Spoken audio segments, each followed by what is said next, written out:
ದೇವರ ನಾಮಕ್ಕೆ ಸ್ತೋತ್ರವಾಗಲಿ. ಮತ್ತು ದಾವರ್ತಿ ದೇವರ ಸನ್ನಿಧಾನದಲ್ಲಿ ದೇವರನ್ನು ಆರಾಧಿಸುವುದಕ್ಕೆ ಸರ್ವಶಕ್ತನಾದ ದೇವರು ನಮ್ಮ ಜೀವಿತದಲ್ಲಿ ಇನ್ನೊಂದು ದಿನವನ್ನು ಕೊಟ್ಟಿದ್ದಾನೆ. ಬನ್ನಿ ಆತನ ನಾಮವನ್ನು ಆರಾಧಿಸಿ ಆತನಿಗೆ ಸಲ್ಲತಕ್ಕ ಗೌರವವನ್ನು ಮಹಿಮೆಯನ್ನು ನಾವು ಸಲ್ಲಿಸುವ ಪ್ರಾರ್ಥನೆ ಮಾಡುವ. ನಮ್ಮನ್ನು ಬಹಳವಾಗಿ ಪ್ರೀತಿ ಮಾಡುವ ನಮ್ಮ ಪ್ರೀತಿಯ ತಂದೆಯಾದ ದೇವರೇ, ಮತ್ತು ದಾವರ್ತಿ ನಿಮ್ಮ ಸನ್ನಿಧಾನಕ್ಕೆ ನಾವು ಸೇರಿ ಬರ್ತಾ ಇದ್ದೇವೆ.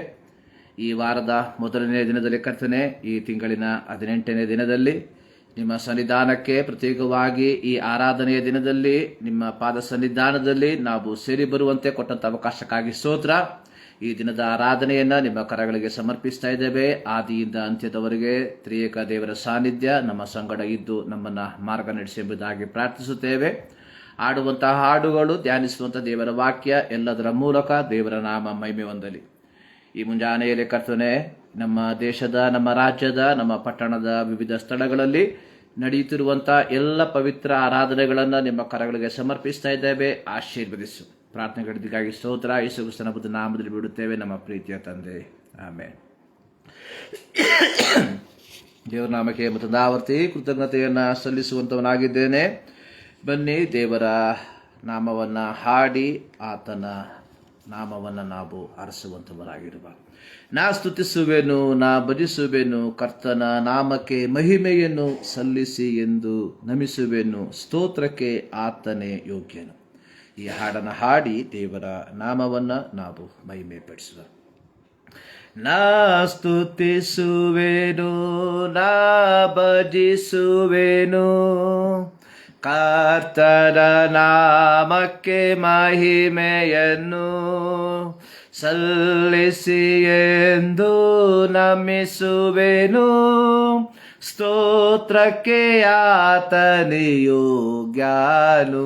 ಸ್ತುತಿ ಸ್ತೋತ್ರಕ್ಕೆ ಆತನೇ ಯೋಗ್ಯನು.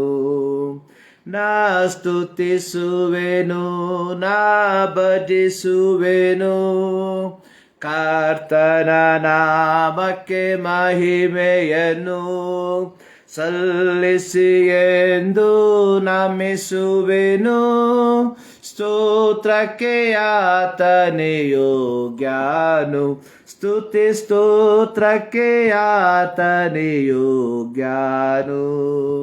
ಆತನ ಕೃಪೆ ಪ್ರೀತಿ ಕರುಣೆಗಳ ವರ್ಣಿಸಲೆಂದಿಗೂ ಅಸಾಧ್ಯವು.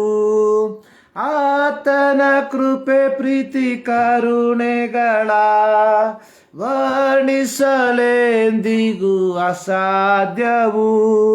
ಪಾಪಿಯಾದ ನನ್ನನ್ನು ರಕ್ಷಿಸಲೆಂದು ತೋರಿದ ಪ್ರೇಮವು ಅಪಾರವು. ಪಾಪಿಯಾದ ನನ್ನನ್ನು ರಕ್ಷಿಸಲೆಂದು ತೋರಿದ ಪ್ರೇಮವು ಅಪಾರವು. ನಾ ಸ್ತುತಿಸುವೆನು, ನಾ ಭಜಿಸುವೆನು, ಕರ್ತನ ನಾಮಕ್ಕೆ ಮಹಿಮೆಯನ್ನು ಸಲ್ಲಿಸಿ ಎಂದು ನಮಿಸುವೆನು. ಸ್ತೋತ್ರಕ್ಕೆ ಆತನೇ ಯೋಗ್ಯನು. ಸ್ತುತಿ ಸ್ತೋತ್ರಕ್ಕೆ ಆತನೇ ಯೋಗ್ಯನು. ಕರ್ತನ ನಂಬಿದ ದಿನದಿಂದಲೂ ಮಾಡಿದ ಉಪಕಾರಗಳೆಲ್ಲವನ್ನು, ಕರ್ತನ ನಂಬಿದ ದಿನದಿಂದಲೂ ಮಾಡಿದ ಉಪಕಾರಗಳೆಲ್ಲವನ್ನು ಯೋಚಿಸಲೆನ್ನಯ ಹೃದಯವೆಲ್ಲ ಕೃತಜ್ಞತೆಯಿಂದ ತುಂಬುವುದು. ಯೋಚಿಸಲೆನ್ನಯ ಹೃದಯವೆಲ್ಲ ಕೃತಜ್ಞತೆಯಿಂದ ತುಂಬುವುದು. ನಾ ಸ್ತುತಿಸುವೆನು, ನಾ ಭಜಿಸುವೆನು, ಕರ್ತನ ನಾಮಕ್ಕೆ ಮಹಿಮೆಯನ್ನು ಸಲ್ಲಿಸಿ ಎಂದು ನಮಿಸುವೆನು. ಸ್ತೋತ್ರಕ್ಕೆ ಆತನೇ ಯೋಗ್ಯನು. ಸ್ತುತಿ ಸ್ತೋತ್ರಕ್ಕೆ ಆತನೇ ಯೋಗ್ಯನು. ಹಲ್ಲೆಲೂಯಾ. ನಾ ಸ್ತುತಿಸುವೆನು, ನಾ ಭಜಿಸುವೆನು, ಕರ್ತನ ನಾಮಕ್ಕೆ ಮಹಿಮೆಯನ್ನು ಸಲ್ಲಿಸಿ ಎಂದು ನಮಿಸುವೆನು. ಸ್ತೋತ್ರಕ್ಕೆ ಆತನೇ ಯೋಗ್ಯನು. ಯೋಗ್ಯನಾದ ಕರ್ತನನ್ನು ಮತ್ತೊಂದು ಆವರ್ತಿ ಆರಾಧಿಸುವುದಕ್ಕೆ ಸರ್ವಶಕ್ತನಾದ ದೇವರು ನಮ್ಮ ಜೀವಿತದಲ್ಲಿ ಕೊಟ್ಟಂತಹ ಈ ಒಂದು ಅತ್ಯಮೂಲ್ಯವಾದ ಸಮಯಕ್ಕಾಗಿ ಮತ್ತೊಂದು ಆವರ್ತಿ ದೇವರಿಗೆ ಕೃತಜ್ಞತೆಯನ್ನು ಸಲ್ಲಿಸುವಂಥವನಾಗಿದ್ದೇನೆ. 100ನೇ ಕೀರ್ತನೆ ಅದರ ಪ್ರಾರಂಭದ 2 ವಾಕ್ಯ ಈ ರೀತಿ ಬರೆಯಲ್ಪಟ್ಟಿದೆ. ಸಮಸ್ತ ಭೂನಿವಾಸಿಗಳೇ, ಯೆಹೋವನಿಗೆ ಜಯಘೋಷ ಮಾಡಿರಿ, ಯೆಹೋವನನ್ನು ಸಂತೋಷದಿಂದ ಸೇವಿಸಿರಿ, ಉತ್ಸಾಹ ಧ್ವನಿ ಮಾಡುತ್ತಾ ಆತನ ಸನ್ನಿಧಿಗೆ ಬನ್ನಿರಿ.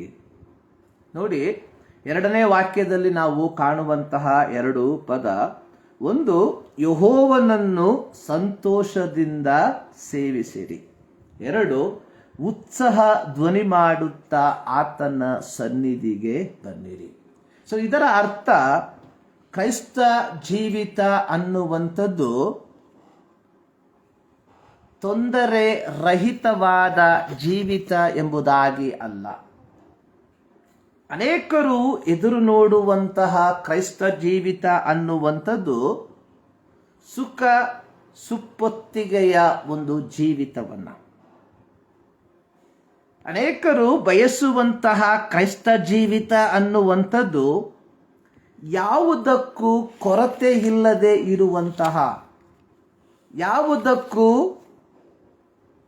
ಯಾವುದೇ ರೀತಿಯ ಕಷ್ಟ ಕಾರ್ಪಣ್ಯಗಳು ಇಲ್ಲದೆ ಇರುವಂತಹ ಒಂದು ಜೀವಿತವನ್ನ ಬಯಸುವಂಥವರು, ಎದುರು ನೋಡುವಂಥವರು ಆಗಿದ್ದಾರೆ. 23ನೇ ಕೀರ್ತನೆಯಲ್ಲಿ ಅರಸನಾದ ದಾವೀದನು ಅದರ 4ನೇ ವಾಕ್ಯದಲ್ಲಿ ಹೇಳಿರುವಂಥದ್ದು, ನಾನು ಕಾರ್ಗತ್ತಲಿನ ಕಣಿವೆಯಲ್ಲಿ ನಡೆಯುವಾಗಲೂ ನೀನು ಹತ್ತಿರವಿರುವುದರಿಂದ ಕೇಡಿಗೆ ಹೆದರೇನು. 27ನೇ ಕೀರ್ತನೆಯಲ್ಲಿ ಯೆಹೋವನು ನನಗೆ ಬೆಳಕು, ರಕ್ಷಕನು ಆಗಿದ್ದಾನೆ, ನಾನು ಯಾರಿಗೆ ಭಯಪಟ್ಟೇನು. ಕಾರ್ಗತ್ತಲಿನ ಕಣಿವೆಯಲ್ಲಿ ನಡೆಯುವಾಗ ನೀನು ನನ್ನ ಹತ್ತಿರವಿರುವುದರಿಂದ ಕೇಡಿಗೆ ಹೆದರೇನು.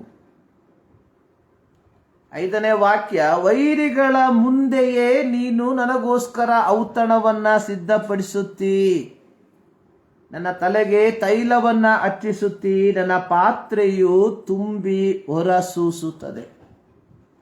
ಒಬ್ಬ ಭಕ್ತನ ಜೀವಿತ ಅನ್ನುವಂಥದ್ದು ಕಾರ್ಗತ್ತಲು ಇಲ್ಲದೆ ಇರುವಂತಹ ಒಂದು ಜೀವಿತವಲ್ಲ. ಒಬ್ಬ ಭಕ್ತನ ಜೀವಿತ ಅನ್ನುವಂಥದ್ದು ಸುಖ ಸಂಪತ್ತಿನ ಒಂದು ಜೀವಿತವಲ್ಲ. ಪ್ರಿಯರೇ, ನಮ್ಮ ಜೀವಿತದಲ್ಲಿ ಕಷ್ಟ ಕಾರ್ಪಣ್ಯಗಳು ಇಲ್ಲದೆ ಹೋದರೆ ನಮ್ಮ ಕ್ರೈಸ್ತ ಜೀವಿತವನ್ನ ಒಮ್ಮೆ ನಾವು ಪುನಃ ಪರೀಕ್ಷಿಸಿಕೊಳ್ಳಬೇಕಾಗಿರುವಂಥದ್ದು ಪ್ರಾಮುಖ್ಯವಾಗಿದೆ. ಕಾರಣ, ಕ್ರೈಸ್ತತ್ವದ ಮಾರ್ಗದಲ್ಲಿ ನಾವು ನಡೆಯುವಂಥವರಾಗಿದ್ದರೆ ನಮ್ಮ ಜೀವಿತದಲ್ಲಿ ಪ್ರಯಾಸಗಳು, ಪ್ರತಿಕೂಲಗಳು ಬರುವಂಥದ್ದಾಗಿದೆ. ಯೋಹಾನನ ಸುವಾರ್ತೆಯಲ್ಲಿ ಯೇಸು ಕ್ರಿಸ್ತನು ತಾನೇ ಹೇಳಿರುವಂಥದ್ದು, ಲೋಕದಲ್ಲಿ ನಿಮಗೆ ಕಷ್ಟಗಳು ಉಂಟು, ಆದರೂ ಧೈರ್ಯವಾಗಿರ್ರಿ, ನಾನು ಲೋಕವನ್ನ ಜಯಿಸಿದ್ದೇನೆ. ಯೇಸು ಸ್ವಾಮಿ ತನ್ನ ಶಿಷ್ಯರಿಗೆ ಹೇಳಿದಂಥದ್ದು, ಲೋಕವು ನಿಮ್ಮನ್ನು ಹಗೆ ಮಾಡುತ್ತದೆ, ಕಾರಣ ಲೋಕ ಮೊದಲು ನನ್ನನ್ನು ಹಗೆ ಮಾಡಿತ್ತು. ಲೋಕವು ಯೇಸುವನ್ನು ಹಗೆ ಮಾಡಲು ಕಾರಣ, ಯೇಸುವು ಲೋಕದ ಕೆಟ್ಟತನವನ್ನ ತೋರಿಸುವಂತಹ ವ್ಯಕ್ತಿಯಾಗಿದ್ದ. ಸ್ನಾನಿಕನಾದ ಯೋಹಾನನ ತಲೆಯು ಕೊಯ್ಯಲ್ಪಡುವುದಕ್ಕೆ ಕಾರಣ, ಸ್ನಾನಿಕನಾದ ಯೋಹಾನನು ಹೆರೋದನ ಮುಖವನ್ನು ನೋಡಿ ಹೇಳಿದ್ದ, ನೀನು ಮಾಡುತ್ತಿರುವಂಥದ್ದು ಧರ್ಮ ವಿರುದ್ಧವಾದ ಕಾರ್ಯ. ಯೋಹಾನನು ಈ ಒಂದು ಸಂದೇಶವನ್ನು ಹೇಳದೆ ಹೋಗಿದ್ದರೆ ಯೋಹಾನನ ತಲೆ ತೆಗೆಸಿಕೊಳ್ಳುವಂತಹ ಅವಶ್ಯಕತೆ ಬರ್ತಾ ಇರಲಿಲ್ಲ. ಹೆರೋದನು ಮಾಡುವಂಥದ್ದು ತಪ್ಪೆಂಬುದಾಗಿ ಅಥವಾ ಹೆರೋದನು ಮಾಡುತ್ತಿರುವಂಥದ್ದು ತಪ್ಪೆಂಬುದನ್ನು ಗ್ರಹಿಸಿದಂತಹ ಯೋಹಾನನು ನೀನು ಮಾಡುವಂಥದ್ದು ಧರ್ಮವಲ್ಲ ಎಂಬುದಾಗಿ ಹೇಳಿದ್ದರ ಫಲವಾಗಿ ಹೆರೋದ್ಯಳು ಯೋಹಾನನನ್ನ ದ್ವೇಷಿಸಿ ಸಮಯ ಸಿಕ್ಕಾಗ ಯೋಹಾನನ ತಲೆಯನ್ನ ಹೆರೋದನ ಕೈಯಿಂದ ತೆಗೆಸಿದಳು. ಈ ಲೋಕದಲ್ಲಿರುವಂತಹ ದೇವರ ಮಕ್ಕಳೆಂಬುದಾಗಿ ಹೇಳಿಕೊಳ್ಳುತ್ತಿರುವ ನಾವುಗಳು ಲೋಕದಲ್ಲಿ ಕಾಣುವಂತಹ ಅನಾಚಾರಗಳನ್ನ ಕೆಟ್ಟತನವನ್ನ ನೋಡಿ ಸುಮ್ಮನೆ ಇರುವುದಾದರೆ ನಮ್ಮ ಜೀವಿತದಲ್ಲಿ ಪ್ರಯಾಸಗಳು ಪ್ರತಿಕೂಲಗಳು ಬರುವುದಿಲ್ಲ. ಈ ಲೋಕದಲ್ಲಿರುವಂತಹ ಕೆಟ್ಟತನವನ್ನ ಅಥವಾ ಲೋಕದಲ್ಲಿ ನಡೆಯುತ್ತಿರುವಂತಹ ಅನಾಚಾರಗಳನ್ನ ನೋಡಿ ನಾವು ದೇವರ ವಾಕ್ಯವನ್ನು ಪ್ರಸಂಗಿಸುವಂತಹ ವ್ಯಕ್ತಿಗಳಾಗಿದ್ದರೆ ನಮ್ಮ ಜೀವಿತದಲ್ಲಿ ಪ್ರತಿಕೂಲಗಳು ಬರುವಂಥದ್ದು ಸರ್ವೇ ಸಾಮಾನ್ಯವಾಗಿದೆ. ನೋಡಿ, ಇಲ್ಲಿ ನಾವು ನೋಡುವಂಥದ್ದು, ಸಮಸ್ತ ಭೂನಿವಾಸಿಗಳೇ ಯೆಹೋವನಿಗೆ ಜಯಘೋಷ ಮಾಡಿರಿ, ಸಂತೋಷದಿಂದ ಸೇವಿಸಿರಿ, ಉತ್ಸಾಹ ಧ್ವನಿ ಮಾಡುತ್ತಾ. ನಮ್ಮ ಪರಿಸ್ಥಿತಿಗಳು ಏನೇ ಆಗಿದ್ದಾಗ್ಯೂ, ಆರ್ಥಿಕವಾಗಿ ನಾವು ಬಹಳ ಕುಂಠಿತವಾಗಿರಬಹುದು, ಲೌಕಿಕವಾಗಿ ಜನರು ನಮ್ಮನ್ನು ಅಂಗೀಕಾರ ಮಾಡದೆ ಹೋಗುವಂಥದ್ದಾಗಿರಬಹುದು.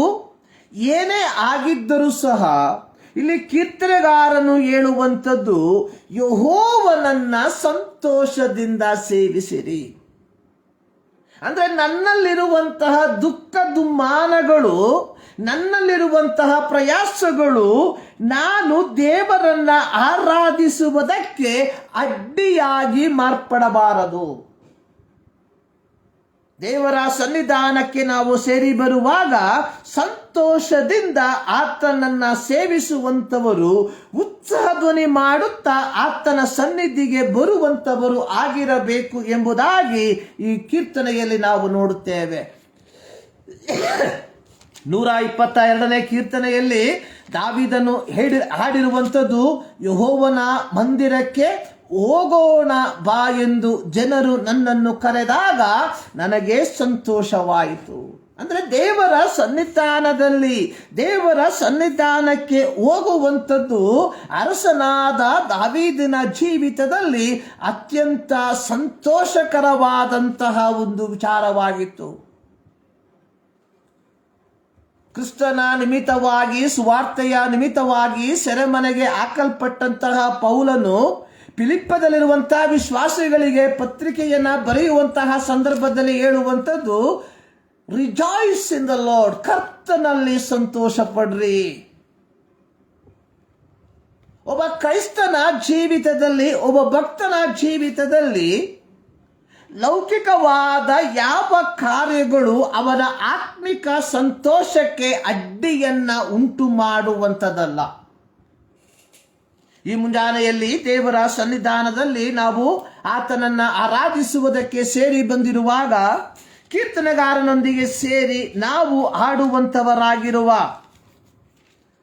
ಯೆಹೋವನನ್ನು ಸಂತೋಷದಿಂದ ಸೇವಿಸಿರಿ, ಉತ್ಸಾಹ ಧ್ವನಿ ಮಾಡುತ್ತಾ ಆತನ ಸನ್ನಿಧಿಗೆ ಬನ್ನಿರಿ. ಸೊ ಈ ಒಂದು ಅನುಭವದಲ್ಲಿ ನಾವು ದೇವರನ್ನ ಆರಾಧಿಸಬೇಕಾದರೆ ಯೆಹೋವನೇ ದೇವರೆಂಬುದಾಗಿ ನಾವು ತಿಳಿದುಕೊಂಡವರಾಗಿರಬೇಕು.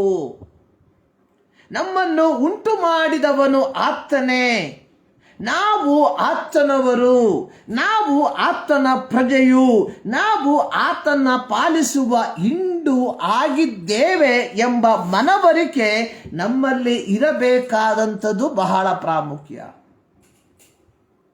ದೇವರ ಸಂರಕ್ಷಣೆಯನ್ನ ಅಥವಾ ದೇವರ ಸಾನ್ನಿಧ್ಯವನ್ನ ನಮ್ಮ ದೈನಂದಿನ ಜೀವಿತದಲ್ಲಿ ನಾವು ಅನುಭವಿಸಬೇಕಾದರೆ ನಾವು ನಮ್ಮ ಜೀವಿತವನ್ನ ದೇವರ ಚಿತ್ತದ ಪ್ರಕಾರವಾಗಿ ನಿರ್ವಹಿಸುವಂತವರಾಗಿರಬೇಕು, ಅಥವಾ ದೇವರ ಚಿತ್ತದ ಪ್ರಕಾರವಾಗಿ ನಾವು ನಡೆಯುವಂತವರಾಗಿರಬೇಕು. ಸೊ ಯಾವಾಗ ನಮ್ಮ ಜೀವಿತ ದೇವರ ಚಿತ್ತದ ಪ್ರಕಾರವಾಗಿ ನಡೆಯುತ್ತದೋ ಅಂತಹ ಸಂದರ್ಭದಲ್ಲಿ ದೇವರ ಸಂರಕ್ಷಣೆ ನಮ್ಮ ಸುತ್ತಲೂ ಇರುವಂತದ್ದಾಗಿದೆ.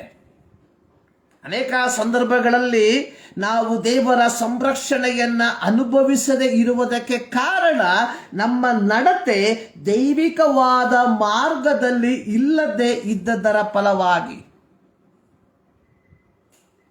ಸೊ ನಾವು ದೇವರ ಸನ್ನಿಧಾನದಲ್ಲಿ ಸಂತೋಷದಿಂದ ಆತನನ್ನು ಸೇವಿಸಬೇಕಾದರೆ, ಉತ್ಸಾಹಧ್ವನಿ ಮಾಡುತ್ತಾ ಆತನ ಸನ್ನಿಧಿಗೆ ನಾವು ಸೇರಿ ಬರಬೇಕಾದರೆ, ಕೃತಜ್ಞತಾ ಸ್ತುತಿಯೊಡನೆ ಆತನ ಸನ್ನಿಧಿಗಳಿಗೆ ನಾವು ಬರಬೇಕಾದ್ರೆ, ಕೀರ್ತನೆಗೊಡನೆ ಆತನ ಅಂಗಳಗಳಿಗೆ ನಾವು ಸೇರಬೇಕಾದ್ರೆ, ಆತನ ಉಪಕಾರಗಳನ್ನು ನಾವು ಸ್ಮರಿಸಬೇಕಾದ್ರೆ, ನಾವು ನಮ್ಮ ಜೀವಿತ ದೈವಿಕವಾದ ಚಿತ್ತಾನುಸಾರವಾದ ರೀತಿ ದೈನಂದಿನ ಜೀವಿತದಲ್ಲಿ ನಾವು ನಯಿಸುವಂತವರಾಗಿರಬೇಕು. ಇದು ಕ್ರೈಸ್ತರೆಂಬುದಾಗಿ ಹೇಳಿಕೊಳ್ಳುವಂತಹ ಅನೇಕರು ನಾವು ಕ್ರೈಸ್ತರೆಂಬುದಾಗಿ ಹೇಳಿಕೊಳ್ಳುವಂತವರಾಗಿದ್ದಾಗ್ಯೂ ನಮ್ಮ ಜೀವಿತವನ್ನ ನಮ್ಮ ಚಿತ್ತಾನುಸಾರವಾಗಿ ನಮ್ಮ ಇಷ್ಟಾನುಸಾರವಾಗಿ ನಿರ್ವಹಿಸುವುದಕ್ಕೆ ಬಯಸುವಂತವರಾಗಿದ್ದೇವೆ. ಇದರ ಫಲವಾಗಿ ದೇವರ ಸಂರಕ್ಷಣೆಯನ್ನ ನಮ್ಮ ಜೀವಿತದಲ್ಲಿ ಅನುಭವಿಸುವುದಕ್ಕೆ ಸಾಧ್ಯವಿಲ್ಲ.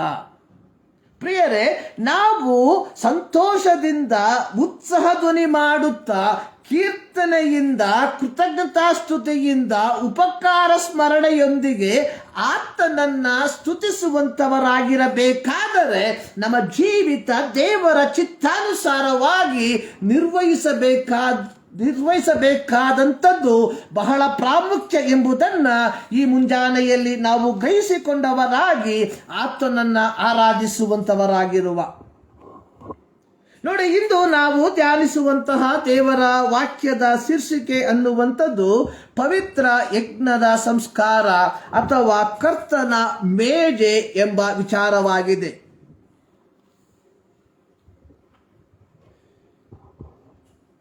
ಈ ಒಂದು ವಿಚಾರವನ್ನ ಕೇಳುವಾಗ ನಮ್ಮಲ್ಲಿ ಕೆಲವು ಪ್ರಶ್ನೆಗಳು ಎದ್ದೇಳಬಹುದಾಗಿದೆ. ಆದಾಗ್ಯೂ ದೇವರ ವಾಕ್ಯದಲ್ಲಿ ಆಧಾರವಾಗಿಟ್ಟುಕೊಂಡು ನಮ್ಮ ದೈನಂದಿನ ಜೀವಿತದಲ್ಲಿ ಪ್ರತ್ಯೇಕವಾಗಿ ಕ್ರೈಸ್ತರಾದ ನಾವುಗಳು ಕಲಿಯಬೇಕಾದ ಕೆಲವು ಆತ್ಮಿಕ ಸತ್ಯಗಳನ್ನ ಈ ವಾಕ್ಯದ ಮೂಲಕವಾಗಿ ಹಂಚಿಕೊಳ್ಳುವುದಕ್ಕೆ ನಾನು ಬಯಸುವಂತವನಾಗಿದ್ದೇನೆ. ನಮ್ಮ ಕರ್ತನು ಸಭೆಗೆ ಕೊಟ್ಟಿರುವಂತಹ 2 ಸಂಸ್ಕಾರಗಳು ಅನ್ನುವಂಥದ್ದು, 1 ದೀಕ್ಷಾಸ್ಥಾನ, 2 ಕರ್ತನ ಮೇಜು.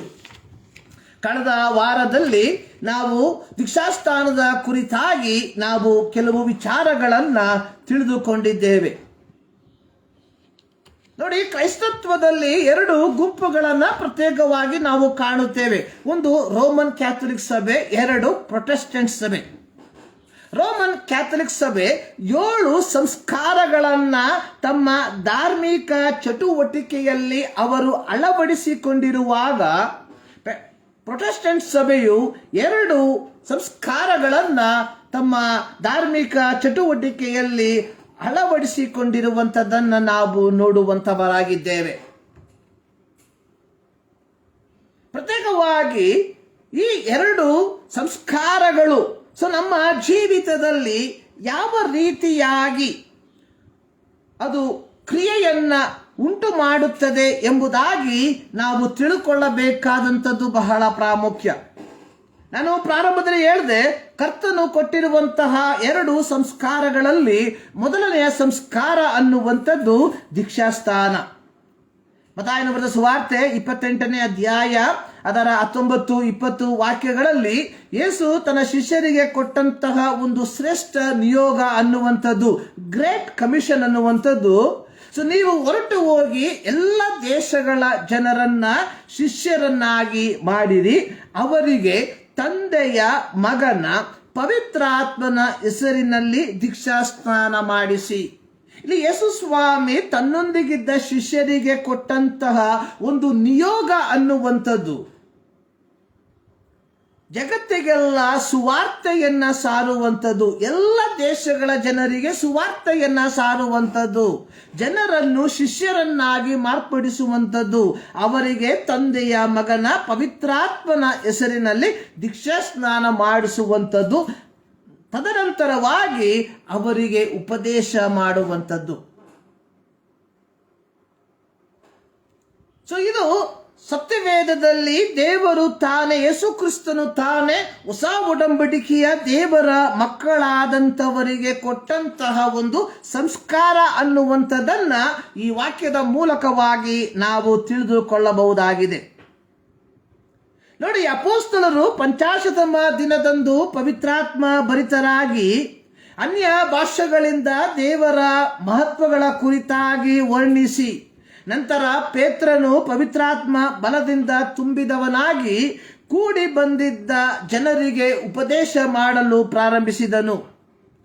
ಪೇತ್ರನ ಉಪದೇಶವನ್ನ ಕೇಳಿದಂತಹ ಜನರು ಅವರ ಹೃದಯದಲ್ಲಿ ಹಲಗು ನೆಟ್ಟಂತಾಗಿ ಅವರು, ಸಹೋದರರೇ, ನಾವೇನು ಮಾಡಬೇಕು ಎಂದು ಕೇಳಲು ಪೇತ್ರನು ಅವರಿಗೆ, ನಿಮ್ಮ ಪಾಪಗಳು ಪರಿಹಾರವಾಗುವುದಕ್ಕಾಗಿ ನಿಮ್ಮಲ್ಲಿ ಪ್ರತಿಯೊಬ್ಬರು ದೇವರ ಕಡೆಗೆ ತಿರುಗಿಕೊಂಡು ಯೇಸು ಕ್ರಿಸ್ತನ ಹೆಸರಿನ ಮೇಲೆ ದೀಕ್ಷಾಸ್ನಾನ ಮಾಡಿಸಿಕೊಳ್ಳಿರಿ. ಯೇಸು ಕ್ರಿಸ್ತನ ಹೆಸರಿನ ಮೇಲೆ ಇದರ ಸರಿಯಾದ ಅರ್ಥವನ್ನ ನಾವು ನೋಡುವಂಥದ್ದಾದರೆ ಅಲ್ಲಿ ಬರೆಯಲ್ಪಟ್ಟಿರುವಂಥದ್ದು ಯೇಸುವನ್ನೇ ಕ್ರಿಸ್ತನೆಂದು ಹೇಳಿ ದೀಕ್ಷಾಸ್ನಾನ ಮಾಡಿಸಿಕೊಳ್ಳಿರಿ ಎಂಬುದಾಗಿ. ಯೇಸುವನ್ನೇ ಕ್ರಿಸ್ತನೆಂದು, ಕ್ರಿಸ್ತನು ಅಂದರೆ ಒಡೆಯನು ಎಂದು. ಸೊ ದೀಕ್ಷಾಸ್ನಾನ ಮಾಡಿಸಿಕೊಳ್ಳುವಂತಹ ಒಬ್ಬ ವ್ಯಕ್ತಿ ಆತ ಹೇಳುವಂಥದ್ದು, ಇನ್ನು ಮುಂದೆ ಯೇಸು ನನ್ನ ಒಡೆಯನು. I am no more belongs to myself. ನಾನು ನನಗೆ ಸಂಬಂಧಪಟ್ಟಿರುವಂತಹ ವ್ಯಕ್ತಿಯಲ್ಲ, ಬದಲಾಗಿ ನಾನು ಯೇಸು ಕ್ರಿಸ್ತನಿಗೆ ಸಂಬಂಧಪಟ್ಟ ವ್ಯಕ್ತಿಯಾಗಿದ್ದೇನೆ. ಆ ಕಾಲದಲ್ಲಿ ಯೋಹಾನನ ಸ್ನಾನವು ಚಾಲ್ತಿಯಲ್ಲಿತ್ತು. ಯೋಹಾನನು ತಾನೇ ತನ್ನ ದೀಕ್ಷಾಸ್ನಾನದ ಕುರಿತಾಗಿ ಹೇಳಿರುವಂಥದ್ದು, ನಾನಂತೂ ನಿಮ್ಮ ಮನಸ್ಸು ತಿರುಗಿಕೊಳ್ಳಬೇಕೆಂಬುದಕ್ಕೆ ನಿಮಗೆ ನೀರಿನಲ್ಲಿ ಸ್ನಾನ ಮಾಡಿಸುತ್ತೇನೆ.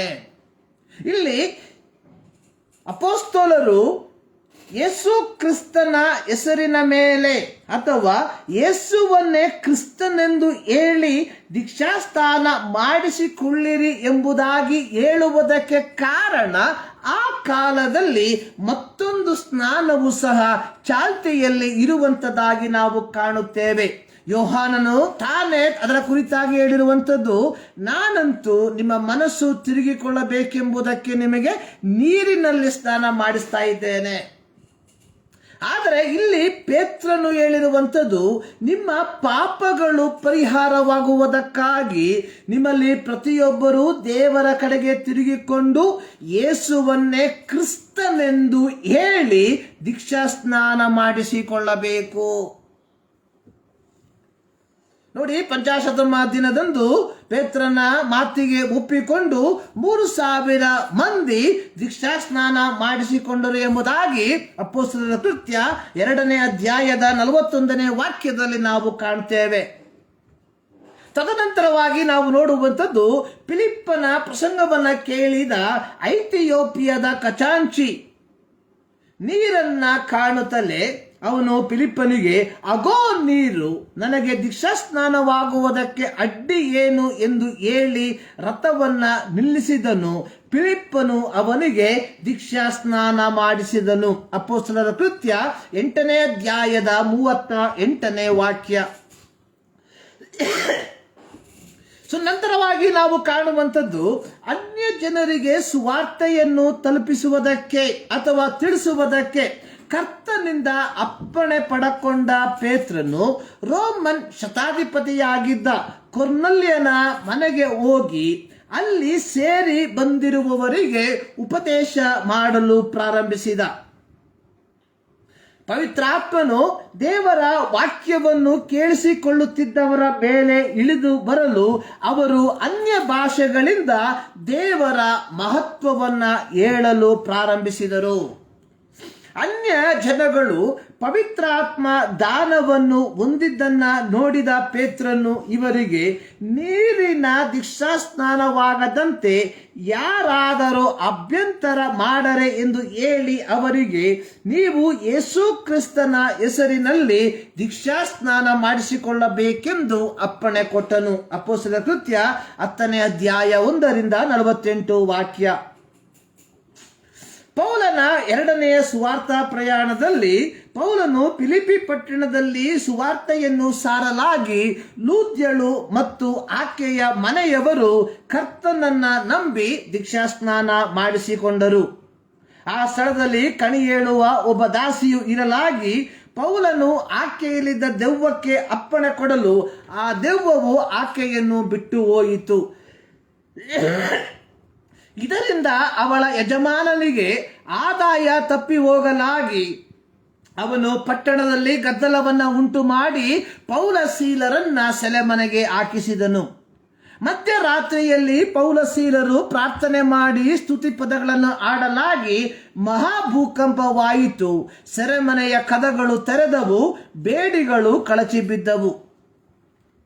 ಸೆರೆಮನೆಯ ಯಜಮಾನನು ಸೆರೆಯವರು ತಪ್ಪಿಸಿಕೊಂಡರೆಂದು ಭಾವಿಸಿ ಆತ್ಮಹತ್ಯೆ ಮಾಡಿಕೊಳ್ಳಬೇಕೆಂದಿದ್ದಾಗ ಪೌಲನು ಅವನನ್ನು ಕರೆದು, ನೀನೇನು ಕೇಡು ಮಾಡಿಕೊಳ್ಳಬೇಡ, ನಾವೆಲ್ಲರೂ ಇಲ್ಲೇ ಇದ್ದೇವೆ ಎಂದನು. ಆ ರಾತ್ರಿ ಪೌಲ ಸೀಲರು ದೇವರ ವಾಕ್ಯವನ್ನ ಅವರಿಗೆ ತಿಳಿಸಲು ಸೆರೆಮನೆಯ ಯಜಮಾನನು ಅವನ ಮನೆಯವರು ಆ ರಾತ್ರಿ ದೀಕ್ಷಾಸ್ನಾನ ಮಾಡಿಸಿಕೊಂಡರು. ನೋಡಿ, ಪೌಲನು ರೋಮಾಪತ್ರಿಕೆ 10ನೇ ಅಧ್ಯಾಯದ 9ನೇ ವಾಕ್ಯದಲ್ಲಿ ಬರೆದಿರುವಂಥದ್ದು, ನೀವು ಯೇಸುವನ್ನೇ ಕರ್ತನೆಂದು ಬಾಯಿಂದ ಅರಿಕೆ ಮಾಡಿಕೊಂಡು ದೇವರು ಆತನನ್ನು ಸತ್ತವರೊಳಗಿಂದ ಎಬ್ಬಿಸಿದನೆಂದು ಹೃದಯದಿಂದ ನಂಬಿದರೆ ನಿಮಗೆ ರಕ್ಷಣೆಯಾಗುವುದು. ಯೇಸು ಕ್ರಿಸ್ತನ ಹೆಸರಿನಲ್ಲಿ ಎಂಬುದಾಗಿ ನಾವು ನೋಡುವಾಗ ಯೇಸುವನ್ನೇ ಕರ್ತನೆಂದು ಬಾಯಿಂದ ಅರಿಕೆ ಮಾಡಿಕೊಂಡು ಕೊಳ್ಳುವಂಥದ್ದಾಗಿದೆ.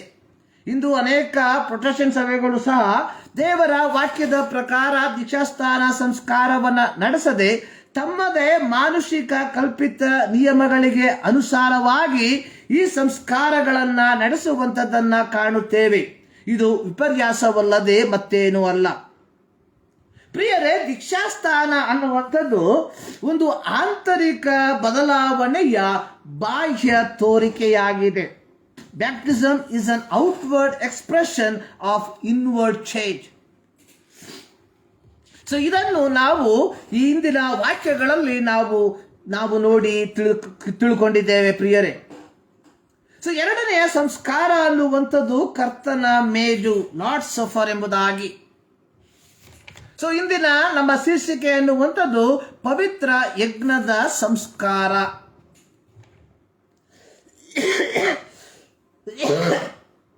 ಕರ್ತನ ಮೇಜಿನ ಕುರಿತಾಗಿ ಹೇಳಿರುವಂತಹ ಒಂದು ಮಾತು, Lord's suffer is a visible sign of invisible grace of God. ಕರ್ತನ ಮೇಜು ಅನ್ನುವಂಥದ್ದು ದೇವರ ಅದೃಶ್ಯ ಕೃಪೆಯ ದೃಶ್ಯ ಸೂಚನೆಯಾಗಿದೆ ಅಥವಾ ಚಿಹ್ನೆಯಾಗಿದೆ ಎಂಬುದಾಗಿ. ಯೇಸು ಕ್ರಿಸ್ತನು ತನ್ನ ಐಹಿಕ ಸೇವೆಯ ಕೊನೆಯ ಗಳಿಗೆ ಬಂದಾಗ ತಾನು ಆರಿಸಿಕೊಂಡಂತಹ ಶಿಷ್ಯರೊಂದಿಗೆ ಪಸ್ಕಾ ಹಬ್ಬವನ್ನ ಆಚರಿಸುವಂಥದ್ದಾಗಿ ನಾವು ನೋಡ್ತೇವೆ. ನೋಡಿ, ಪಸ್ಕಾ ಹಬ್ಬ ಅನ್ನುವಂಥದ್ದು ಯಹೂದ್ಯರಿಗೆ ಅತ್ಯಮೂಲ್ಯವಾದಂತಹ ಒಂದು ಆಚರಣೆ. ಕಾರಣ, ಇಸ್ರಾಯೇಲರು ಐಗುಪ್ತದ ದಾಸತ್ವದಲ್ಲಿ 400 ವರ್ಷ ಇದ್ದು ಇಸ್ರಾಯೇಲರನ್ನ ಐಗುಪ್ತದ ದಾಸತ್ವದಿಂದ ಬಿಡುಗಡೆ ಮಾಡುವುದಕ್ಕಿಂತ ಮುಂಚಿತವಾಗಿ, ಅಂದರೆ ಯೆಹೋವನು ಐಗುಪ್ತದ ಜನರ ಮೇಲೆ ತನ್ನ 10ನೇ ಬಾಧೆಯನ್ನ, ಅಂದರೆ ಸಂಹಾರ ದೂತನನ್ನ ಕಳುಹಿಸುವುದಕ್ಕಿಂತ ಮುಂಚಿತವಾಗಿ ಇಸ್ರಾಯೇಲರನ್ನ ಸಂರಕ್ಷಿಸುವುದಕ್ಕಾಗಿ ಒಂದು ಕುರಿಮರಿಯನ್ನ ವಧಿಸಿ ಅದರ ರಕ್ತವನ್ನ ಮನೆಯ ನಿಲುವುಗಂಬಗಳಿಗೆ ಮೇಲಿನ ಪಟ್ಟಿಗೆ ಹಚ್ಚಬೇಕು ಎಂದು ಹೇಳುವಂಥದ್ದನ್ನು ನಾವು ಕಾಣುತ್ತೇವೆ. ವಿಮೋಚನಾ ಕಾಂಡ 12ನೇ ಅಧ್ಯಾಯವನ್ನು ನಾವು ಕಲಿಯುವಂತಹ ಸಂದರ್ಭದಲ್ಲಿ ಅಲ್ಲಿ ಬರೆದಿರುವಂಥದ್ದು, ಈ ರಕ್ತವು ನೀವಿರುವ ಮನೆಯನ್ನ ಸೂಚಿಸುವುದಾದ ಕಾರಣ ನಾನು ಅದನ್ನು ಕಂಡು ನಿಮಗೆ ಯಾವ ನಷ್ಟವನ್ನ ಮಾಡದೆ ದಾಟಿ ಹೋಗುವೆನು. ನಾನು ಐಗುಪ್ತದವರನ್ನು ಸಂಹರಿಸುವಾಗ ನಿಮಗೆ ಯಾವ ಹಾನಿಯೂ ಉಂಟಾಗುವುದಿಲ್ಲ. ಪಸ್ಕ ಹಬ್ಬ ಅನ್ನುವಂಥದ್ದು ಇದು ಇಸ್ರಾಯೇಲರಿಗೆ ಜ್ಞಾಪಕಾರ್ಥಕವಾಗಿ ಕೊಡಲ್ಪಟ್ಟ ಒಂದು ದಿನ. ಇದು ಶಾಶ್ವತ ನಿಯಮವಾಗಿದ್ದು ಪ್ರತಿಯೊಬ್ಬ ಇಸ್ರಾಯೇಲನು ತಲಾಂತರಕ್ಕೂ ಇದನ್ನು ಆಚರಿಸಬೇಕು ಎಂಬುದಾಗಿ ವಿಮೋಚನಾ ಕಾಂಡ 12ನೇ ಅಧ್ಯಾಯದಲ್ಲಿ ಯೆಹೋವನು ಮೋಶೆಯ ಮೂಲಕ ಇಸ್ರಾಯೇಲರಿಗೆ ಆಜ್ಞಾಪಿಸುವಂಥದ್ದಾಗಿ ನಾವು ನೋಡುತ್ತೇವೆ. ನೋಡಿ, ಯೇಸು ಸ್ವಾಮಿ ತನ್ನ ಐಹಿಕ ಸೇವೆಯ ಸಂದರ್ಭದಲ್ಲಿ ಅಥವಾ ತನ್ನ ಐಹಿಕ ಜೀವಿತದ ಸಂದರ್ಭದಲ್ಲಿ ಈ ಪಸ್ಕ ಹಬ್ಬದ ಜಾತ್ರೆಯಲ್ಲಿ ಭಾಗಿಯಾಗಿರುವಂಥದ್ದನ್ನು ನಾವು ಕಾಣುತ್ತೇವೆ.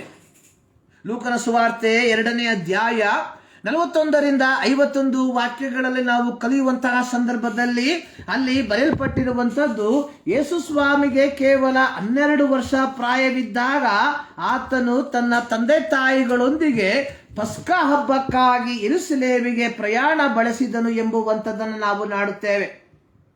ಅಲ್ಲಿ ನಾವು ಕಾಣುವಂಥದ್ದು, ಆತನ ತಂದೆ ತಾಯಿಗಳು ಪ್ರತಿ ವರ್ಷವೂ ಪಸ್ಕ ಹಬ್ಬದ ಜಾತ್ರೆಗೆ ಯೆರೂಸಲೇಮಿಗೆ ಹೋಗುತ್ತಿದ್ದರು. ಹೀಗಿರಲಾಗಿ ಆತನು 12 ವರ್ಷದವನಾದಾಗ ಅವರು ಹಬ್ಬದ ಪದ್ಧತಿಯ ಪ್ರಕಾರ ಅಲ್ಲಿಗೆ ಹೋದರು.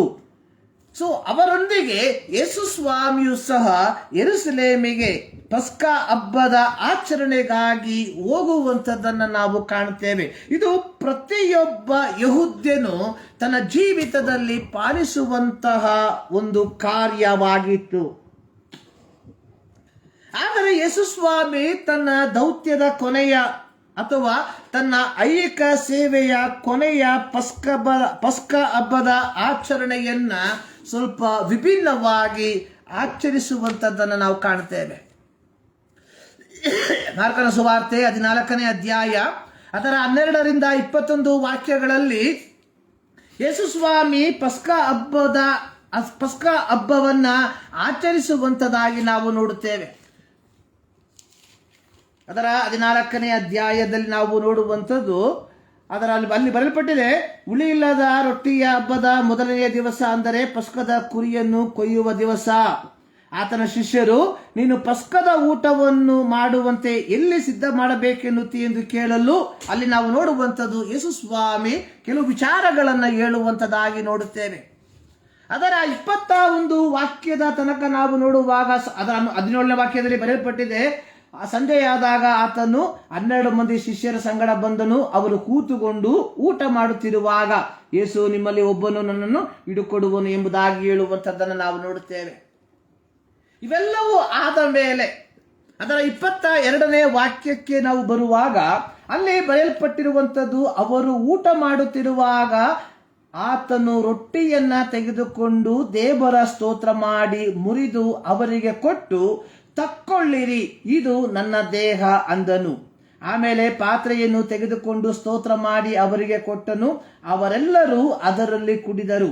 ಮತ್ತು ಆತನು ಅವರಿಗೆ, ಇದು ನನ್ನ ರಕ್ತ, ಇದು ಒಡಂಬಡಿಕೆಯ ರಕ್ತ, ಇದು ಬಹು ಜನರಿಗೋಸ್ಕರ ಸುಡಿಸಲ್ಪಡುವ ರಕ್ತ ಅಂದನು ಎಂಬುದಾಗಿ.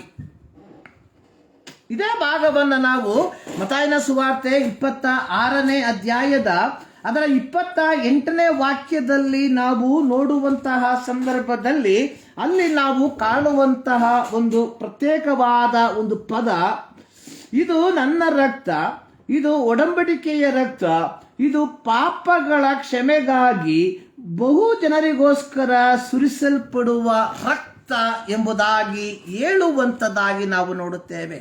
ನೋಡಿ, ಇತರೆ ಪಸ್ಕ ಹಬ್ಬದ ಆಚರಣೆಕ್ಕಿಂತ ಯೇಸು ತನ್ನ ಕೊನೆಯ ಪಸ್ಕ ಹಬ್ಬದ ಆಚರಣೆಯನ್ನ ಸ್ವಲ್ಪ ವಿಭಿನ್ನವಾದ ರೀತಿಯಲ್ಲಿ ಆತನು ಆಚರಿಸುವಂಥದ್ದಾಗಿ ನಾವು ನೋಡುತ್ತೇವೆ. ನೋಡಿ, ಯೇಸು ಸ್ವಾಮಿ ತನ್ನ ಐಹಿಕ ಸೇವೆಯ ಸಂದರ್ಭದಲ್ಲಿ ಆತನು ಗುಂಪುಗೂಡಿದ್ದಂತಹ ಜನರಿಗೆ ಹೇಳಿದಂತಹ ಒಂದು ಮಾತು ಯೋಹಾನನ ಬರೆದ ಸುವಾರ್ತೆ 6ನೇ ಅಧ್ಯಾಯ ಅದರ 53, 54 ವಾಕ್ಯದಲ್ಲಿ ಬರೆದಿರುವಂಥದ್ದಾಗಿ ನೋಡುತ್ತೇವೆ. ಸೊ ನಿಮಗೆ ನಿಜ ನಿಜವಾಗಿ ಹೇಳುತ್ತೇನೆ, ನೀವು ಮನುಷ್ಯಕುಮಾರನ ಮಾಂಸವನ್ನು ತಿನ್ನದೆ ಅವನ ರಕ್ತವನ್ನು ಕುಡಿಯದೆ ಹೋದರೆ ನಿಮ್ಮೊಳಗೆ ಜೀವವಿಲ್ಲ. ನನ್ನ ಮಾಂಸವನ್ನು ತಿಂದು ನನ್ನ ರಕ್ತವನ್ನು ಕುಡಿಯುವವನು ನಿತ್ಯ ಜೀವವನ್ನು ಹೊಂದಿದ್ದಾನೆ ಮತ್ತು ನಾನು ಅವನನ್ನು ಕಡೇ ದಿನದಲ್ಲಿ ಎಬ್ಬಿಸುವೆನು.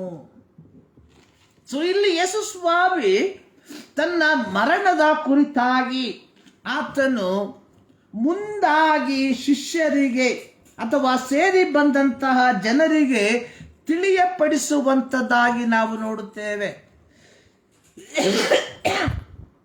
ನೋಡಿ, ಇಲ್ಲಿ ಹೇಳುವಂಥದ್ದು, ನೀವು ಮನುಷ್ಯಕುಮಾರನ ಅಂದರೆ ಯೇಸು ಕ್ರಿಸ್ತನ ಮಾಂಸವನ್ನು ತಿನ್ನದೆ ಆತನ ರಕ್ತವನ್ನು ಕುಡಿಯದೆ ಹೋದರೆ ನಿಮ್ಮೊಳಗೆ ಜೀವವಿಲ್ಲ. ಇಲ್ಲಿ ಮಾರ್ಕನ ಸುವಾರ್ತೆಯಲ್ಲಿ ನಾವು ನೋಡುವಂಥದ್ದು, ಆತನು ರೊಟ್ಟಿಯನ್ನು ತೆಗೆದುಕೊಂಡು ದೇವರ ಸ್ತೋತ್ರ ಮಾಡಿ ಮುರಿದು ಅವರಿಗೆ ಕೊಟ್ಟು, ತಕ್ಕೊಳ್ಳಿರಿ, ಇದು ನನ್ನ ದೇಹ.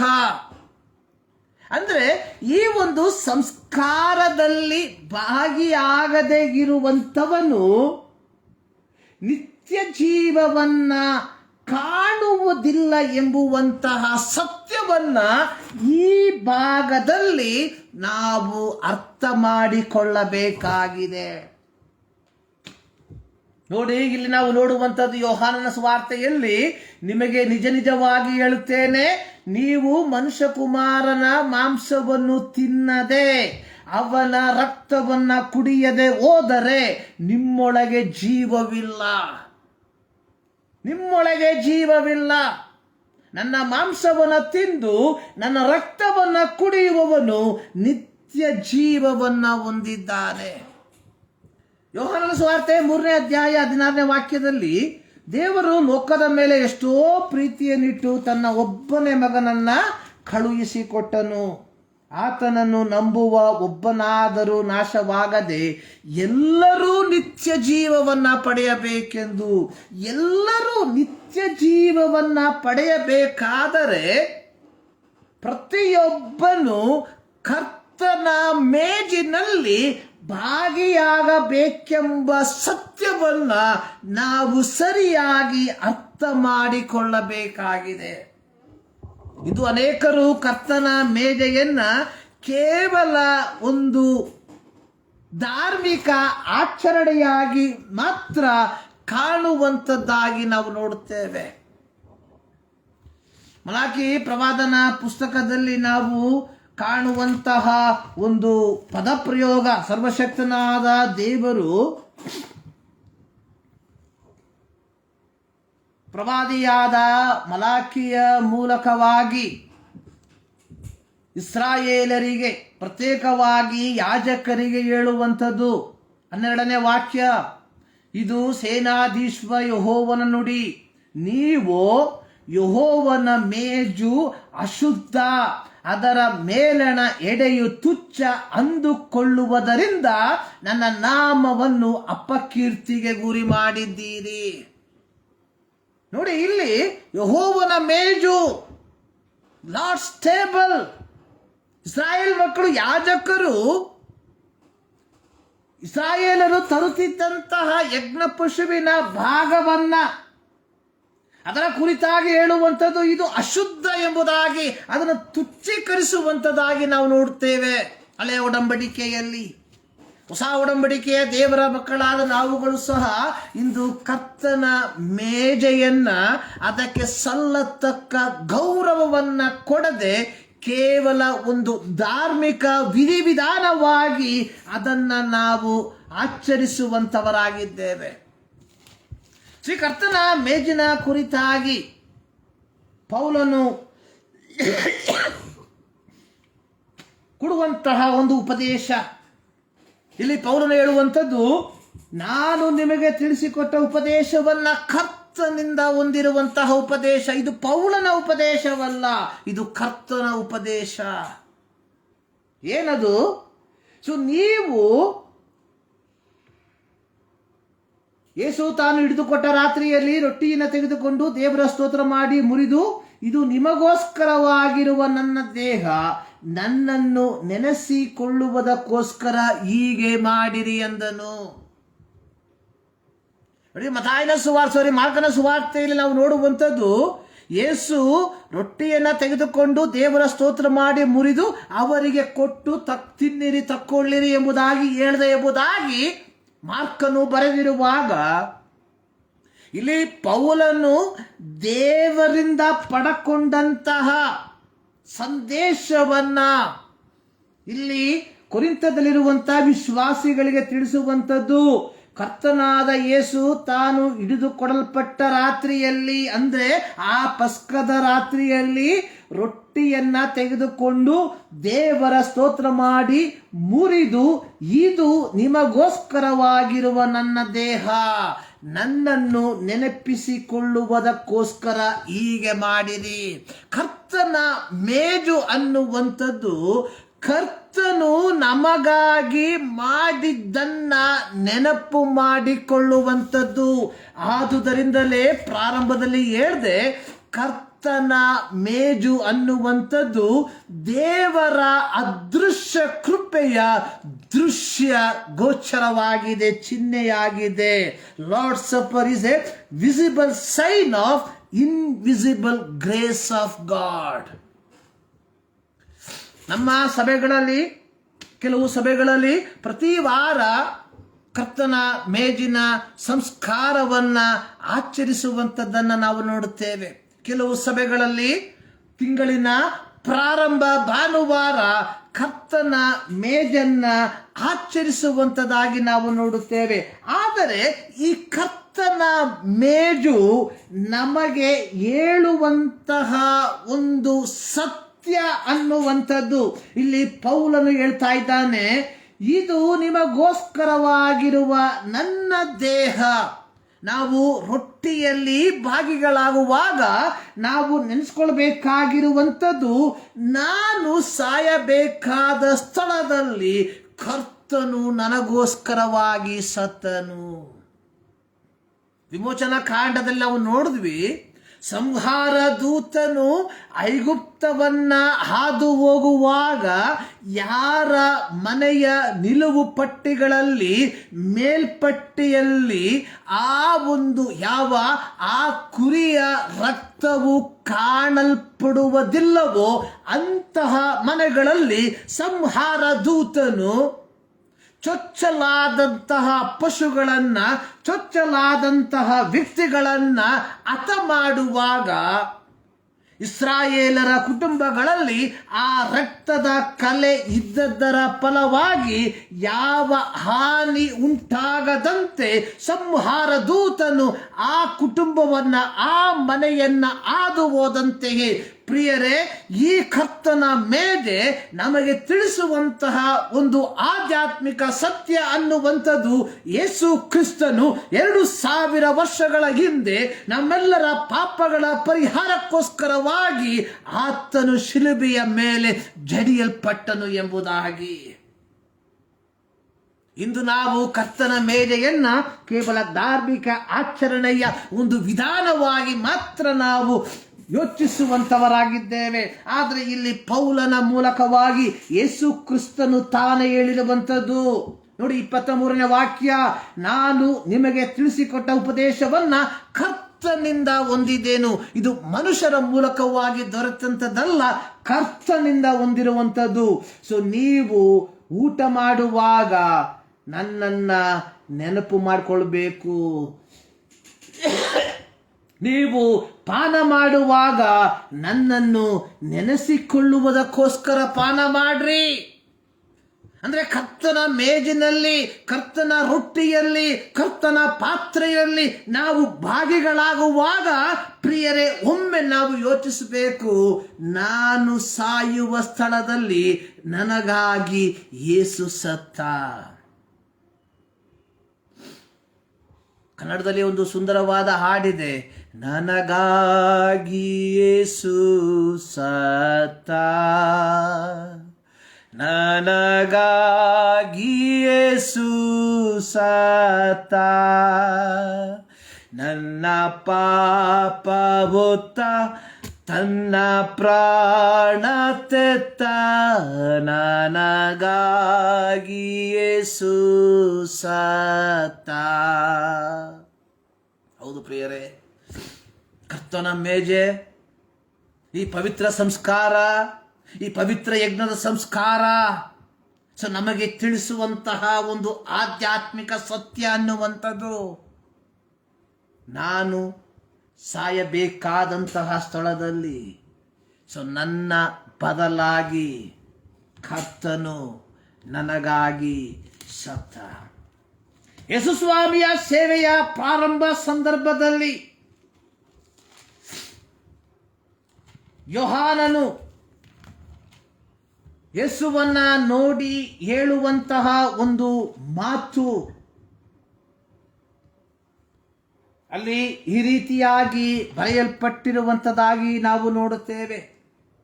ಹಾಗೂ ಯಜ್ಞಕ್ಕೆ ದೇವರು ನೇಮಿಸಿದ ಕುರಿಮರಿ ಲೋಕದ ಪಾಪಗಳನ್ನು ಹೊರುತ್ತಾನೆ. ಹಾಗೂ ಯಜ್ಞಕ್ಕೆ ದೇವರು ನೇಮಿಸಿದ ಕುರಿಮರಿ ಎಂಬುದಾಗಿ ಯೇಸು ಕ್ರಿಸ್ತನ ಜನನದ ಉದ್ದೇಶ ಲೋಕದ ಪಾಪಗಳ ಪರಿಹಾರಕ್ಕೋಸ್ಕರವಾಗಿ ತನ್ನನ್ನು ತಾನೇ ಯಜ್ಞಾರ್ಪಿತನಾಗಿ ಅರ್ಪಿಸುವಂಥದ್ದಾಗಿತ್ತು. 2024ರಲ್ಲಿ ನಮ್ಮ ಸಭೆಗಳಲ್ಲಿ ನಾವು ಕರ್ತನ ಮೇಜಿನಲ್ಲಿ ಭಾಗಿಗಳಾಗುವಾಗ ಪ್ರಿಯರೇ, ನಾವು ಬೇಕಾದಂತಹ ಒಂದು ಆಧ್ಯಾತ್ಮಿಕ ಸತ್ಯ ಅನ್ನುವಂಥದ್ದು, ನನ್ನ ಸ್ಥಾನದಲ್ಲಿ ನನ್ನ ಕರ್ತನು ನನಗೋಸ್ಕರವಾಗಿ ಆತನು ಸತ್ತನು. ನೋಡಿ, ಆದುದರಿಂದಲೇ ಯೋಹಾನನ ಸುವಾರ್ತೆಯಲ್ಲಿ ಯೇಸು ಸ್ವಾಮಿ ಹೇಳಿರುವಂಥದ್ದು, ನೀವು ಮನುಷ್ಯಕುಮಾರನ ಮಾಂಸವನ್ನ ಅಂದರೆ ಕರ್ತನ ದೇಹದಲ್ಲಿ ನೀವು ಪಾಲುಗಾರರಾಗದೆ ಹೋದರೆ, ಆತನ ರಕ್ತದಲ್ಲಿ ನೀವು ಪಾಲುಗಾರರಾಗದೆ ಹೋದರೆ ನೀವು ನಿತ್ಯ ಜೀವವನ್ನ ಪಡಕೊಳ್ಳುವುದಿಲ್ಲ. ಇಲ್ಲಿ ನಾವು ಕಾಣುವಂಥದ್ದು, ನೀವು ಮನುಷ್ಯಕುಮಾರನ ಮಾಂಸವನ್ನು ತಿನ್ನದೆ ಅವನ ರಕ್ತವನ್ನು ಕುಡಿಯದೆ ಹೋದರೆ ನಿಮ್ಮೊಳಗೆ ಜೀವವಿಲ್ಲ. ನನ್ನ ಮಾಂಸವನ್ನು ತಿಂದು ನನ್ನ ರಕ್ತವನ್ನು ಕುಡಿಯುವವನು ನಿತ್ಯ ಜೀವವನ್ನು ಹೊಂದಿದ್ದಾನೆ ಮತ್ತು ನಾನು ಅವನನ್ನು ಕಡೇ ದಿನದಲ್ಲಿ ಎಬ್ಬಿಸುವೆನು. ಯೇಸು ಕ್ರಿಸ್ತನ ಆಗಮನವನ್ನ ಎದುರು ನೋಡುತ್ತಿರುವ ಪ್ರಿಯ ದೇವ ಜನರೇ, 1 ಥೆಸಲೋನಿಕ 4ನೇ ಅಧ್ಯಾಯ ಅದರ 16ನೇ ವಾಕ್ಯದಲ್ಲಿ ನಾವು ನೋಡ್ತೇವೆ, ಕರ್ತನು ತಾನೇ ಆಜ್ಞಾಘೋಷದೊಡನೆಯೂ ಪ್ರಧಾನ ದೂತನ ಶಬ್ದದೊಡನೆಯೂ ದೇವರ ತುತ್ತೂರಿದೊಡನೆಯೂ ಆಕಾಶದಿಂದ ಇಳಿದು ಬರುವನು. ಆಗ ಕ್ರಿಸ್ತನಲ್ಲಿ ಸತ್ತವರು ಮೊದಲು ಎದ್ದು ಬರುವರು. ಆಮೇಲೆ ಜೀವದಿಂದಲೂ ನಾವುಗಳು ಅಂತರಿಕ್ಷದಲ್ಲಿ ಕರ್ತನನ್ನು ಎದುರುಗೊಳ್ಳುವುದಕ್ಕಾಗಿ ಅವರ ಸಂಗಡ ಮೇಘವಾಹನರೂಢನಾಗಿ ಪಕ್ಕನೆ ಒಯ್ಯಲ್ಪಡುವೆವು. ಈ ಒಂದು ಅನುಭವ ಅಂದ್ರೆ ಆ ನಿತ್ಯ ಜೀವವನ್ನ ನಾವು ಹೊಂದಿಕೊಳ್ಳಬೇಕಾದ್ರೆ ಈ ಲೋಕದಲ್ಲಿ ಕರ್ತನ ಮೇಜಿನಲ್ಲಿ ನಾವು ಪಾಲುಗಾರರಾಗಬೇಕು. ಯಾವ ರೀತಿ ಪಾಲುಗಾರರಾಗಬೇಕು ನೋಡಿ, ಇದು ಕರ್ತನ ಮೇಜೆ. ಇದನ್ನು ಅಶುದ್ಧವಾದ ರೀತಿಯಲ್ಲಿ ನಾವು ಇದರಲ್ಲಿ ಭಾಗಿಗಳಾಗುವುದಕ್ಕೆ ಸಾಧ್ಯವಿಲ್ಲ. ಇದನ್ನು ನಾವು ಯಾವ ರೀತಿ ಮಾಡಬೇಕು? ಅದರ 28ನೇ ವಾಕ್ಯದಲ್ಲಿ ಪ್ರತಿ ಮನುಷ್ಯನು ತನ್ನನ್ನು ಪರೀಕ್ಷಿಸಿಕೊಂಡವನಾಗಿ ಈ ರೊಟ್ಟಿಯಲ್ಲಿ ತಕ್ಕೊಂಡು ತಿನ್ನಲಿ, ಈ ಪಾತ್ರೆಯಲ್ಲಿ ಕುಡಿಯಲಿ, ತನ್ನನ್ನು ಪರೀಕ್ಷಿಸಿಕೊಂಡವನಾಗಿ. ಯಾಕೆಂದರೆ ಕರ್ತನ ದೇಹವೆಂದು ವಿವೇಚಿಸದೆ ತಿಂದು ಕುಡಿಯುವವನು ಹಾಗೆ ತಿಂದು ಕುಡಿಯುವುದರಿಂದ ನ್ಯಾಯ ತೀರ್ಪಿಗೊಳಗಾಗುವನು. ಪ್ರಿಯರೇ, ಕರ್ತನ ಮೇಜು ಇದು ಒಂದು ಸಭೆಯ ಸಂಸ್ಕಾರವಲ್ಲ. ಕರ್ತನ ಮೇಜು ಒಂದು ಸಂಸ್ಥೆಯ ಸಂಸ್ಕಾರವಲ್ಲ. ಕರ್ತನ ಮೇಜು ಅನ್ನುವಂಥದ್ದು ಪೌಲನ ಭಾಷೆಯಲ್ಲಿ ಹೇಳೋದಾದ್ರೆ ಕರ್ತನನ್ನ ನೆನಪಿಸಿಕೊಳ್ಳುವುದಕ್ಕೋಸ್ಕರವಾಗಿ ಕರ್ತನು ನಮಗೆ ಕೊಟ್ಟಿರುವಂತಹ ಒಂದು ಸಂಸ್ಕಾರವಾಗಿದೆ. ಇಂದು ಅನೇಕ ಸಭೆಗಳಲ್ಲಿ ಕರ್ತನ ಮೇಜಿನ ಸಂಸ್ಕಾರಕ್ಕೆ ಕೆಲವು ದಿನಗಳ ಮುಂಚೆ ಒಂದು ಉಪವಾಸವನ್ನ ಪ್ರಖ್ಯಾಪಿಸಿ ತಮ್ಮನ್ನ ಪವಿತ್ರಪಡಿಸಿ ಕರ್ತನ ಮೇಜಿನಲ್ಲಿ ಪಾಲುಗಾರರಾಗುವಂಥದ್ದನ್ನು ನಾವು ನೋಡ್ತೇವೆ. ಆದರೆ ಪ್ರಿಯರೇ, ನಿಜವಾಗಲೂ ಕರ್ತನು ನಮ್ಮಿಂದ ಬಯಸುವಂತಹ ಒಂದು ಪವಿತ್ರತೆ ಇದಾಗಿದೆಯಾ?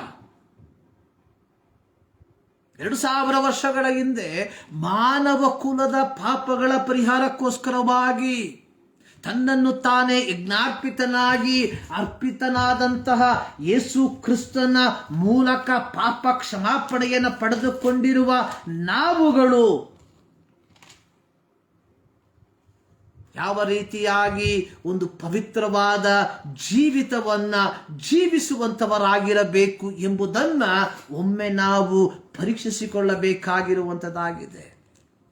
ಆದುದರಿಂದಲೇ ಪೌಲನು ರೋಮಾ ಪತ್ರಿಕೆಯಲ್ಲಿ ಬರೆಯುವಂತಹ ಸಂದರ್ಭದಲ್ಲಿ ಹೇಳಿರುವಂಥದ್ದು, ಪ್ರಿಯ ಸಹೋದರರೇ, ನೀವು ನಿಮ್ಮ ದೇಹಗಳನ್ನ ದೇವರಿಗೆ ಮೀಸಲಾಗಿಯೂ ಮೆಚ್ಚುಗೆಯಾಗಿಯೂ ಇರುವ ಸಜೀವ ಯಜ್ಞವಾಗಿ ಸಮರ್ಪಿಸಿರಿ.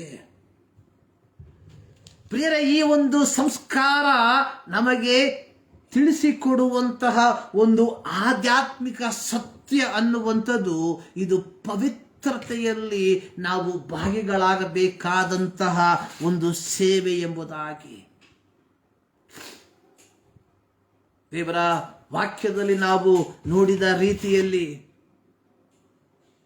ಈ ಒಂದು ಸೇವೆಗೆ ನಮ್ಮನ್ನು ನಾವೇ ಸಿದ್ಧಪಡಿಸಿಕೊಂಡಿರುವಾಗ ನಮ್ಮ ಜೀವಿತ ಆ ಒಂದು ದೈವಿಕವಾದಂತಹ ಆ ಒಂದು ಮಾರ್ಗದರ್ಶನದಲ್ಲಿ ಆ ದೈವಿಕವಾದಂತಹ ರೀತಿಯಲ್ಲಿ ಮುಂದಕ್ಕೆ ಹೋಗಬೇಕಾದಂಥದ್ದು ಬಹಳ ಪ್ರಾಮುಖ್ಯ.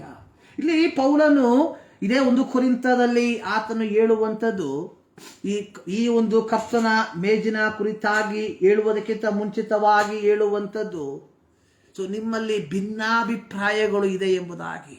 ಅಂದರೆ ಭಿನ್ನಾಭಿಪ್ರಾಯಗಳನ್ನು ಇಟ್ಟುಕೊಂಡು ಕರ್ತನ ಮೇಜಿನಲ್ಲಿ ಭಾಗಿಗಳಾಗುವಂಥದ್ದು ಅದು ಕರ್ತನ ಮೇಜಿಗೆ ನಾವು ಮಾಡುವಂತಹ ದೊಡ್ಡ ದ್ರೋಹವಾಗಿದೆ ಎಂಬುದನ್ನು ನಾವುಗಳು ಮರಿಬಾರದು ಪ್ರಿಯರೇ. ಯೇಸು ಸ್ವಾಮಿ ತಾನೇ ಹೇಳಿರುವಂಥದ್ದು, ಸೊ ನೀನು ಯಜ್ಞವೇದಿಯ ಕಾಣಿಕೆಯೊಡನೆ ಯಜ್ಞವೇದಿಯ ಬಳಿಗೆ ಬಂದಾಗ ನಿನ್ನ ಸಹೋದರನ ಮನಸ್ಸಿನಲ್ಲಿ ಏನಾದರೂ ಕೋಪ ಇದೆ ಎಂಬುದಾಗಿ ನಿನಗೆ ಗೋಚರವಾದರೆ ಮೊದಲು ಕಾಣಿಕೆಯನ್ನ ಅಲ್ಲೇ ಬಿಟ್ಟು ಸಹೋದರನ ಸಂಗಡ ಒಂದಾಗು, ನಂತರ ಬಂದು ಕಾಣಿಕೆಯನ್ನು ಸಮರ್ಪಿಸಿ ಎಂಬುದಾಗಿ. ಆದರೆ ಇಂದು ಅನೇಕರು ಯಾವುದನ್ನು ಲಕ್ಷ್ಯಕ್ಕೆ ತಾರದೆ ಕರ್ತನ ಮೇಜಿನಲ್ಲಿ ಆಲಸ್ಯವಾಗಿ ಭಾಗಿಗಳಾಗುವಂಥದ್ದನ್ನ ನಾವು ಕಾಣುವಂಥವರಾಗಿದ್ದೇವೆ ಪ್ರಿಯರೇ. ಆದರೆ ಈ ಮುಂಜಾನೆಯಲ್ಲಿ ನಾವು ನಮ್ಮನ್ನೇ ದೇವರ ಸನ್ನಿಧಾನದಲ್ಲಿ ಒಮ್ಮೆ ಪರೀಕ್ಷಿಸಿಕೊಳ್ಳಬೇಕಾದಂಥದ್ದು ಬಹಳ ಪ್ರಾಮುಖ್ಯವಾಗಿದೆ.